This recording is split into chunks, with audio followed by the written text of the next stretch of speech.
Everyone, welcome to my channel. आज की class में हम डिस्कशन करने वाले हैं टाइप्स ऑफ कंप्यूटर्स के बारे में।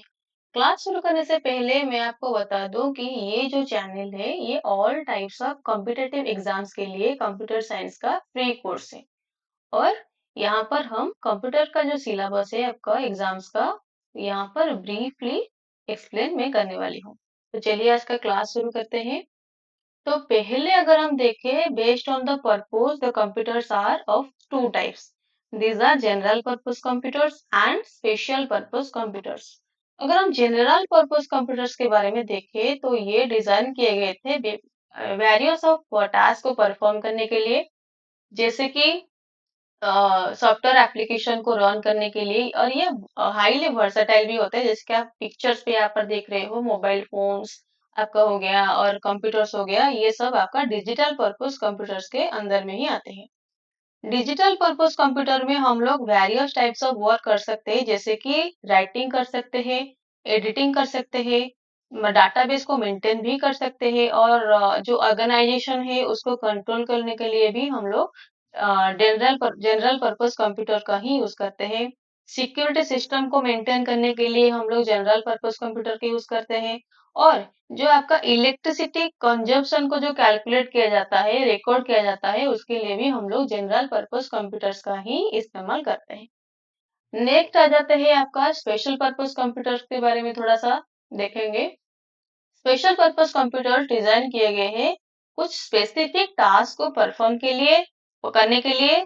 इसको हम लोग डेडिकेटेड कंप्यूटर्स भी बोलते हैं, क्योंकि these are dedicated to perform a particular task. Various types of task को पर्टिकुलरली करने के लिए इसको इस्तेमाल किया जाता है। जैसे कि आप यहाँ पर एग्जांपल देख सकते हो, different types of applications, appliances, gaming controls, इसको प्ले स्टेशन में हम लोग यूज कर सकते हैं। और ये ज्यादा से ज्यादा यूज होता है आपका ट्रैफिक कंट्रोल सिस्टम में भी यूज होता है, वीडियो गेम्स में यूज कर सकते हैं। आपका जो एयरक्राफ्ट का नेविगेशनल सिस्टम है वहां पर भी हम लोग यूज कर सकते हैं, इसको यूज करते हैं, मतलब वेदर फोरकास्टिंग में यूज करते हैं। और आपका जो सैटेलाइट लॉन्च का जो ट्रैकिंग होता है वो भी स्पेशल पर्पस कंप्यूटर्स में ही होता है। और डिजिटल वॉच में भी गाइस ये स्पेशल पर्पस कंप्यूटर का ही इस्तेमाल किया होता है। नेक्स्ट अगर हम देखें on the basis of computational method, कैसे से वो कंप्यूटेशन करता है, इसके बारे में अगर हम देखें, these are of three types. The first one is analog computer, the second one is digital computer and the third one is hybrid computer. Okay, analog computers को हम लोग कंटिन्यूअस कैलकुलेटर्स भी बोलते हैं। ओके, एनालॉग कंप्यूटर्स को हम इसीलिए continuous calculators बोलते हैं क्योंकि ये कंटिन्यूअसली एनालॉग सिग्नल को जनरेट करता है। अगर थोड़ा सा हम इसके फंक्शन के बारे में डिस्कस करें तो ये इसका कैपेसिटी थोड़ा सा लिमिटेड है गाइस। एंड ये ज्यादा से ज्यादा मतलब इलेक्ट्रिसिटी को कंज्यूम करता है। जैसे कि आपका मेमोरी बहुत छोटा है, ये कॉम्प्लेक्स होता है, यूज करने में भी कॉम्प्लेक्स होता है। ये सिर्फ वोल्टेज, स्पीड, टेम्परेचर, ऐसे ही क्वांटिटीज को, फिजिकल क्वांटिटीज को रिप्रेजेंट करने के लिए ही इसका इस्तेमाल किया जाता है। और ये differential equation and real world system को यूज करने के लिए भी हम लोग इसको यूज करते हैं। ये आपका आ गया, थोड़ा सा इसका हिस्ट्री के बारे में हम लोग डिस्कशन करेंगे। तो एंशियंट टाइम में जो आया था आपका पहली बार, आपका एनालॉग कंप्यूटर आया था, ग्रीक एनालॉग कंप्यूटर आया था पहली बार। और ये आया था आपका एस्ट्रोनॉमिकल पोजीशंस को प्रेडिक्ट करने के लिए, ये पहली बार आपका आया। थोड़ा सा मैं यहाँ पे पेन का यूज करती हूँ। उसके बाद आपका आ गया 20th सेंचुरी का, जो आपका आ गया डिफरेंशियल एनालाइजर। डिफरेंशियल एनालाइजर किसके लिए यूज किया गया था? कॉम्प्लेक्स मैथमेटिकल प्रॉब्लम्स को सॉल्व करने के लिए, मैकेनिकल कंपोनेंट्स को यूज करके कॉम्प्लेक्स मैथमेटिकल प्रॉब्लम को सॉल्व करने के लिए ये 20th सेंचुरी में आया था आपका डिफरेंशियल एनालाइजर, जो कि आपका एनालॉग कंप्यूटर ही है। अगर हम नेक्स्ट देखें तो मिड 20th सेंचुरी का एक कंप्यूटर आया था, एनालॉग कंप्यूटर्स, जो कि मिसाइल को गाइडेंस करने के लिए एंड वेदर को प्रेडिक्शन करने के लिए और इंडस्ट्रियल एप्लीकेशंस में भी ये यूज किए जाते हैं। और ये जो कंप्यूटर, एनालॉग कंप्यूटर आया था, ये बहुत ही बड़ा इनोवेशन था उस टाइम का। नेक्स्ट अगर हम बात करेंगे 20th century, late 20th century, तो इसका जो वैल्यू था ये धीरे धीरे इसका एप्लीकेशन भी कम होता गया, डिक्लाइन होता गया, क्योंकि ये इतना यूजर फ्रेंडली नहीं है। ओके, सो नेक्स्ट अगर हम देखें डिजिटल कंप्यूटर्स के बारे में, ये सिर्फ 0 और 1 को रिकॉग्नाइज करके डाटा को प्रोसेस करता है। जैसे कि हम लोग बोलते हैं इसको 0 और 1 को बाइनरी, इसको बाइनरी कोड ही बोलते हैं हम इसको। ओके, तो ये जो कंप्यूटर्स होते हैं आपका डिजिटल कंप्यूटर्स, ये टेक्स्ट को, ग्राफिक्स को के काम करने के लिए इसको हम लोग यूज करते हैं। इसका इवोल्यूशन हुआ था over the decades. Digital computers have evolved from the large room size machine to compact powerful devices like laptops and smartphones.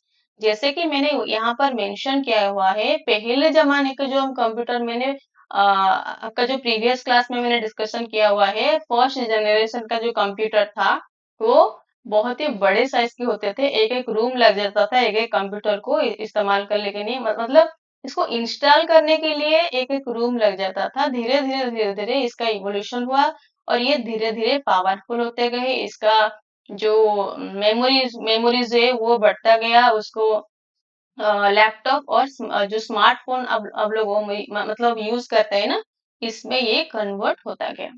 Next, अगर हम देखें इसका थोड़ा सा फंक्शन एंड एप्लीकेशन के बारे में भी मैंने थोड़ा सा यहाँ पर मेंशन किया हुआ है। First one is data processing, second one is control systems and the third one is simulation. अगर हम फर्स्ट डिस्कशन करें डाटा प्रोसेसिंग के बारे में, तो ये जो साइंटिफिक रिसर्च होता है, इसके लिए इसको हम लोग यूज करते हैं, बिजनेस पर्पस के लिए यूज करते हैं, एंड क्योंकि ये डाटा को क्विकली एंड एक्यूरेटली कैलकुलेट करके, मतलब प्रोसेस करके ये रिजल्ट्स दे देता है। नेक्स्ट आपका आ गया control system. Control system, they are used to control industrial processes and regulate machinery and manage communication network. Communication network को control करने के लिए भी हम लोग यूज करते हैं आपका डिजिटल कंप्यूटर्स। नेक्स्ट आपका आ जाता है सिमुलेशन। सिमुलेशन का मतलब कंप्यूटर रिएक्शन को, economic model and weather pattern को हम लोग क्या करते हैं, सिमुलेट करते हैं। ठीक है, ओके। सो नेक्स्ट आपका आ गया हाइब्रिड कंप्यूटर। इसको हम बोलते हैं the best of both worlds, क्योंकि यहाँ पर आपका डिजिटल एंड एनालॉग दोनों का इस्तेमाल किया गया है। ये जो डिजिटल और एनालॉग दोनों का इस्तेमाल यहाँ पर किया गया है, क्योंकि रियल टाइम प्रोसेसिंग को और कंपोनेंट्स को फास्टर करने के लिए आपका एनालॉग कंप्यूटर यूज किया गया, और आपका लॉजिकल ऑपरेशन के लिए आपका डिजिटल कंपोनेंट्स को यूज किया गया। ठीक है, अच्छा। तो hybrid computers normally scientific calculations and defence system में भी हम लोग यूज करते हैं हाइब्रिड कंप्यूटर को। चलिए नेक्स्ट, इसका थोड़ा सा हिस्ट्री हम अगर देखें तो ये पहली बार आया था 1950s पे। The concept of hybrid computing emerged with the scientists coupling digital computers with analog machines for enhanced performance. तो कंप्यूटर जो डिजिटल कंप्यूटर और एनालॉग कंप्यूटर को हाइब्रिड करके, मर्ज करके, ये पहली बार आया था 1950s में। नेक्स्ट आपका आ गया 1960, the first hybrid systems like HiCom 250 and HiDAC 2400 were developed, integrating analog and digital technology। Digital technology and analog technology को इंटीग्रेट करके ये दोनों आए थे हाइब्रिड सिस्टम। नेक्स्ट आ जाते हैं आपका 1980s पर। 1980s पर भी अगर हम देखें तो ये भी एक हाइब्रिड सिस्टम है। जैसे कि आप यहाँ पर देख पा रहे हो, स्टार ग्लो हाइब्रिड कंप्यूटर, ये आया था आपका कुछ स्पेशलाइज्ड एप्लीकेशन, जैसे कि आपका मिसाइल गाइडेंस, एरोस्पेस इंजीनियरिंग, इसके लिए ये वाला कंप्यूटर आया था। ये भी एक हाइब्रिड कंप्यूटर ही है। अगर हम प्रेजेंट के बारे में देखें, जो अब मतलब आज के जमाने में जो चलता है computers, hybrid computers are less common today. The principles of hybrid computing live on in modern system that blend analog and digital technique।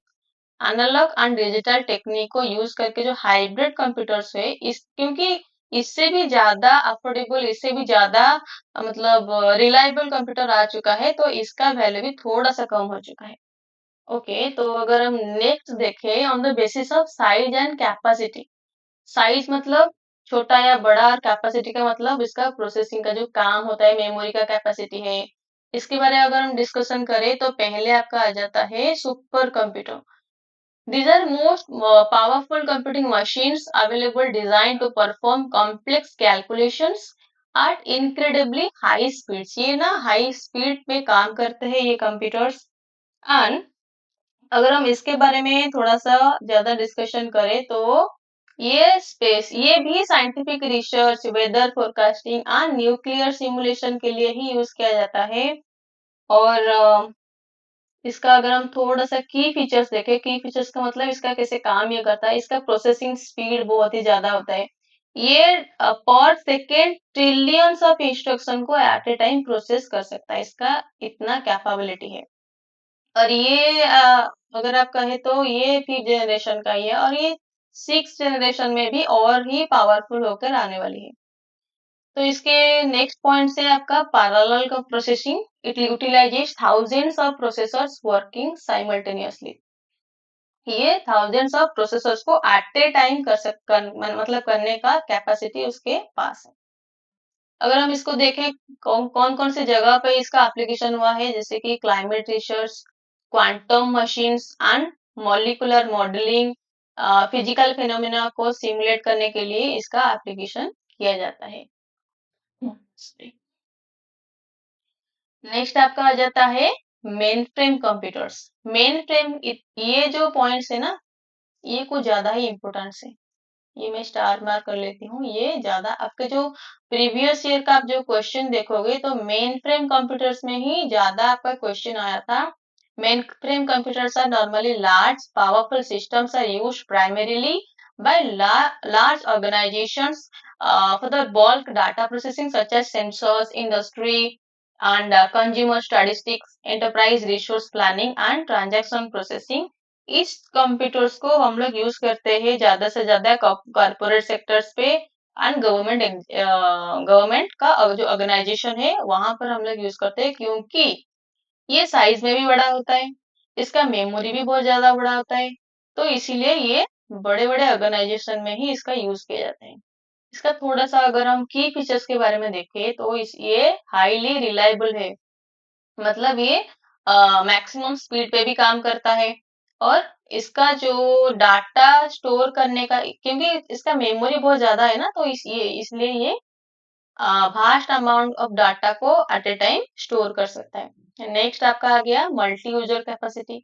Multi user capacity का मतलब होता है साइमल्टेनियसली थाउजेंड्स ऑफ यूजर्स इसको यूज कर सकते हैं eight a time. क्योंकि आप अगर कोई भी गवर्नमेंट ऑफिस में देखो या कोई भी कॉर्पोरेट सेक्टर्स में देखो, मोर देन 100 और 200 और 500 computers eight a time use होते हैं। तो इसके लिए मेन फ्रेम कंप्यूटर्स का यूज किया जाता है। इसका एप्लीकेशन हम कहाँ कहाँ पर देखते हैं, banking, insurance, government databases and large scale enterprises applications. यहाँ पर हम लोग देखते हैं मतलब मेन फ्रेम कंप्यूटर्स का बहुत ही ज्यादा इस्तेमाल होता है। नेक्स्ट नेक्स्ट आपका आ गया मिनी कंप्यूटर्स। मिनी कंप्यूटर्स को हम लोग मिड रेंज कंप्यूटर्स भी बोलते हैं, क्योंकि ये मेन फ्रेम से छोटा है। पर देखो, मेन फ्रेम से छोटा लेकिन powerful than micro computers. Micro computer से ये ज्यादा पावरफुल होते हैं मिनी कंप्यूटर्स। मतलब अगर हम देखें तो ये मेन फ्रेम का एक छोटा सा वर्जन है। They are normally microprocessor जो हैंडल करता है उस तरह से ये काम करते हैं। लेकिन they do not require the full power of a main frame. Main frame का पावर ये कंज्यूम नहीं करते हैं, थोड़ा सा पावर कंज्यूम करके ज्यादा काम कर सकते हैं।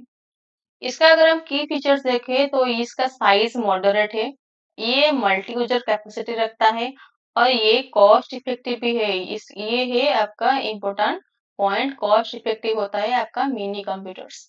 मोर अफोर्डेबल देन मेन फ्रेम। जैसे कि आप देख पा रहे थे मेन फ्रेम का साइज बड़ा था और इसका कैपेसिटी भी बहुत बड़ा था, तो इसलिए उसका प्राइस भी ज्यादा होता है। लेकिन कंपैरिजन अगर हम करें तो मिनी कंप्यूटर्स लो कॉस्ट में मतलब अफोर्डेबल प्राइस में आ जाता है।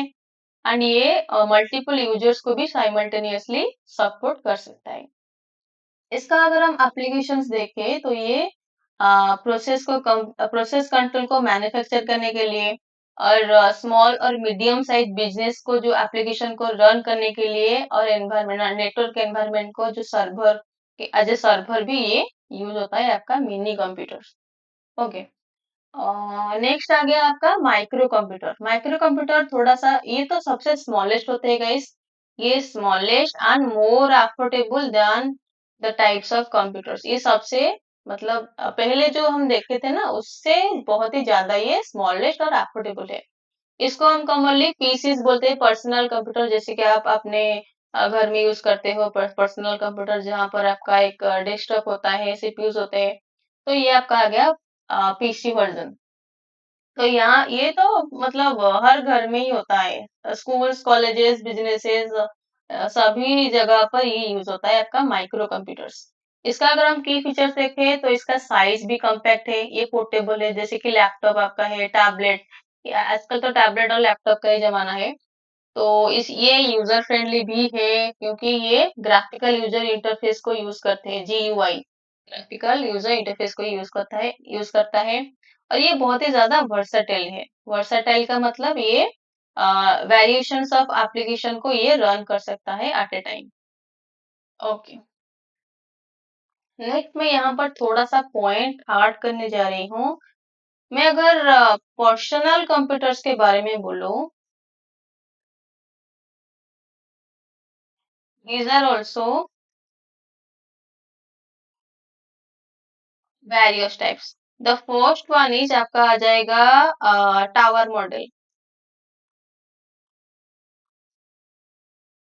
Tower model PC. Tower model PC कैसे होता है? ये नॉर्मली आपका जो पावर सप्लाई होता है, का जो पावर सप्लाई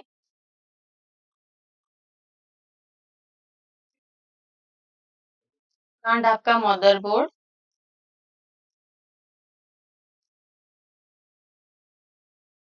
एंड तो जो मास स्टोरेज डिवाइसेस होते हैं,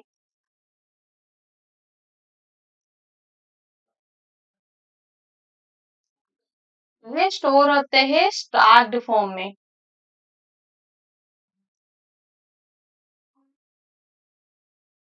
मतलब एक के ऊपर एक को मतलब हम लोग बोलते हैं स्टार्ट फॉर्म। जैसे कि आप लोग स्टार स्टार के बारे में आई थिंक थोड़ा सा पता होगा आपको। ऐसे एक के ऊपर एक ये स्टोर होके रहता है। ठीक है।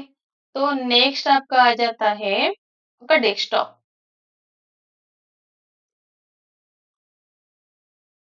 डेस्कटॉप होता है, और ये यहाँ पर मैंने एक पॉइंट ऐड करना भूल गई, ये नैरो होते हैं एंड टॉल होते हैं। तो अगर मतलब डेस्कटॉप के बारे में अगर हम बोले तो ये है आपका wide,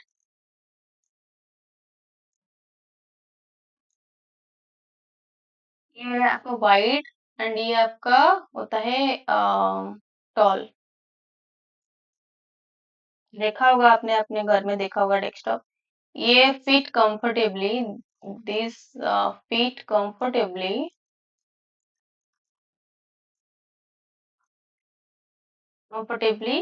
on top of desk. इसीलिए तो हम इसको डेस्कटॉप बोलते हैं, टॉप ऑफ डेस्क। उसके साथ एक मॉनिटर भी होता है विथ मॉनिटर। ओके। नेक्स्ट आपका आ जाता है आपका नोटबुक कंप्यूटर।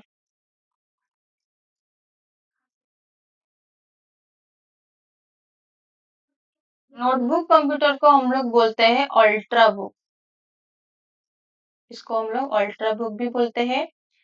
और इसका साइज भी छोटा होता है, smaller in size.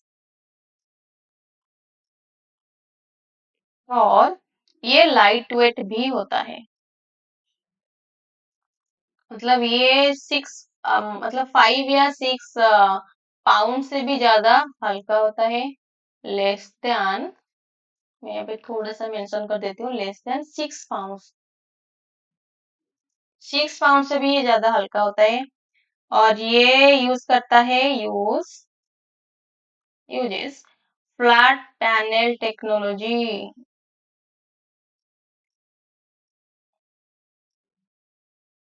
Flat panel technology को ये यूज। नेक्स्ट आपका आ गया, मैं नेक्स्ट पेज में ऐड कर देती हूँ। ये आपका 4th पॉइंट में आ गया लैपटॉप।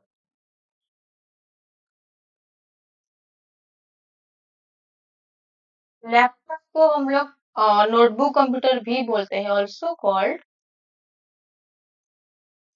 नोटबुक कंप्यूटर, क्योंकि यहाँ पर हम लोग बहुत सारे नोट्स भी तो नोट के फॉर्म में भी बहुत सारे डाटा रख सकते हैं। नोटबुक कंप्यूटर भी बोलते हैं। और यहाँ इसका नाम लैपटॉप क्यों है? लैपटॉप का मतलब यू कैन मतलब you can make them sheet on your lap. मैं यहाँ पे लिख देती हूँ, you can make them sheet on your lap. अपना लैप पे रख के आप काम कर सकते हो and work on it, simple.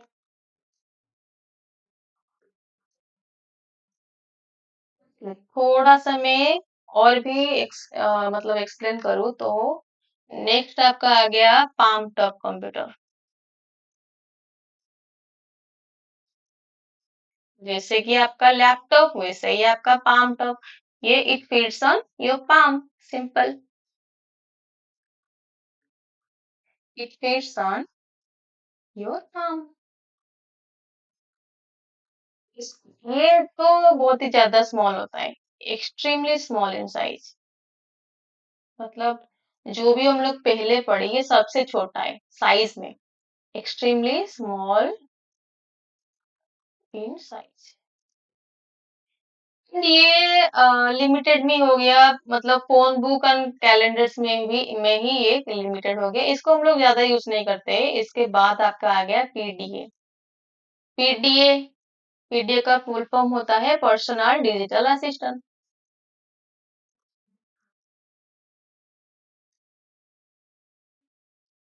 Personal digital assistant, इसका क्या काम होता है? यहाँ पर एक पेन होता है, it uses an electric pen, it uses an electric pen rather than keyboard.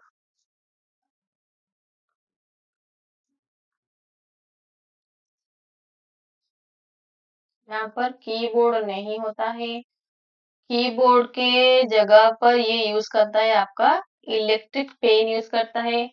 ये पहले के जमाने में जब आया था, ये तो पहली बार जो ये आया था तो यहाँ ये तो जो कंप्यूटर था ये हैंड राइटिंग वॉइस रिकॉग्नाइजेशन नहीं कर पाता था, लेकिन अब का जो टेक्नोलॉजी आ चुका है यहाँ पर ये now it recognises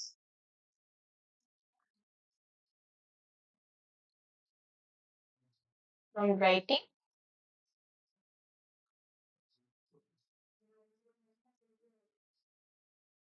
and voice recognition.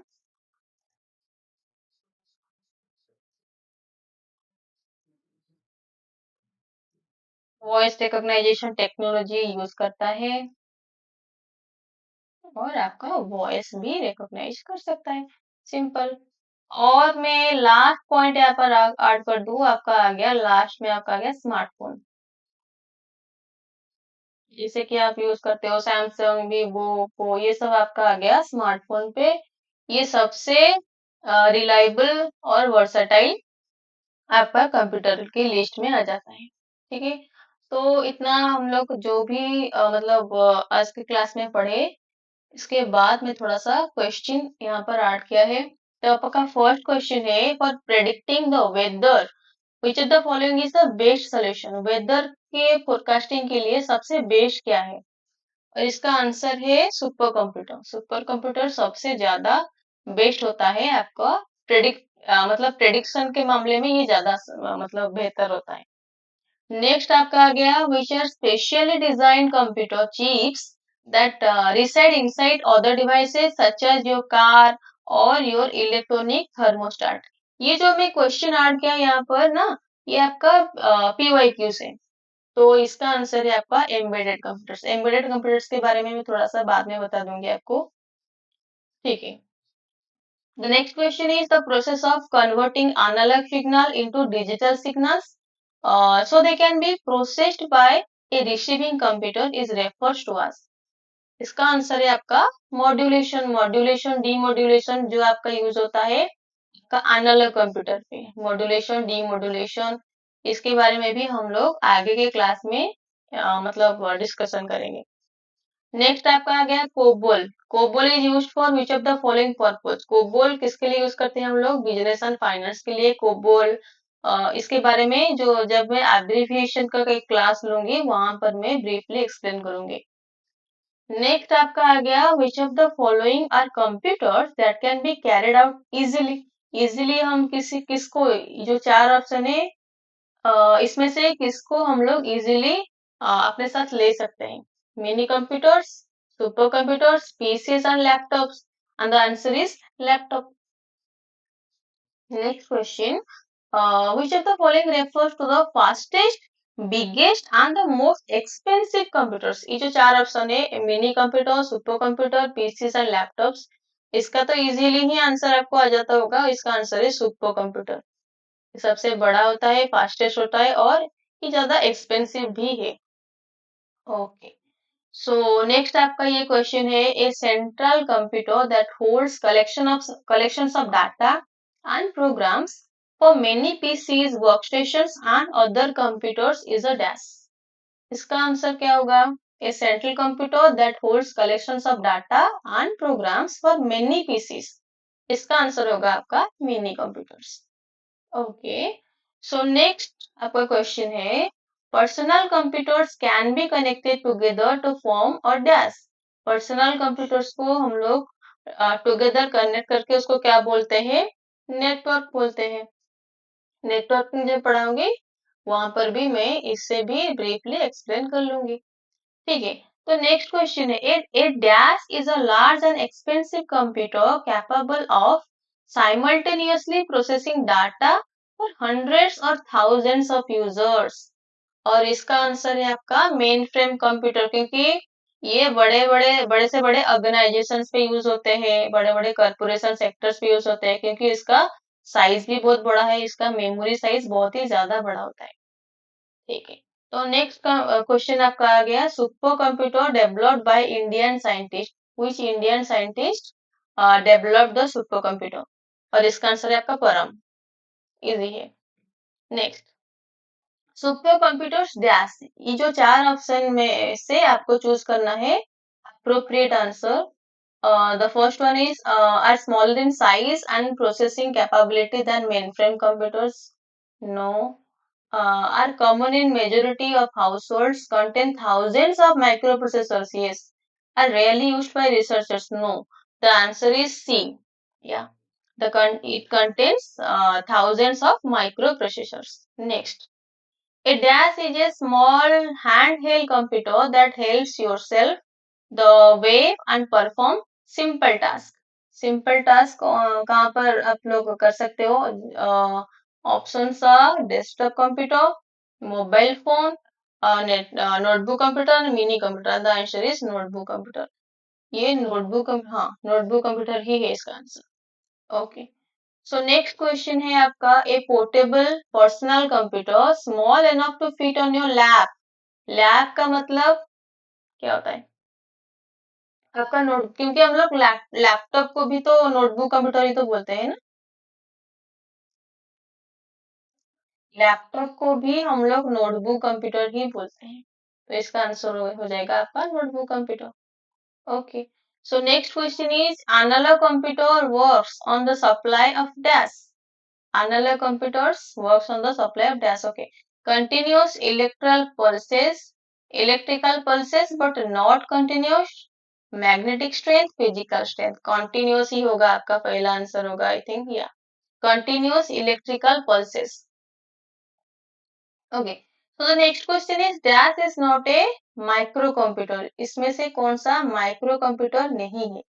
Desktop computer, tablet PC, handle computer and main frame computer. इसका आंसर है मेन फ्रेम, क्योंकि ये मेन फ्रेम बहुत ही ज्यादा बड़ा होता है ना, ये माइक्रो कैसे हो जाएगा। ठीक है, नेक्स्ट क्वेश्चन है आपका, general purpose computers are used for dash. General purpose computers को हम कहाँ कहाँ पर यूज करते हैं, इस चारों में से आपको बताना है। Accounting, creating a small database, performs calculations and all of this.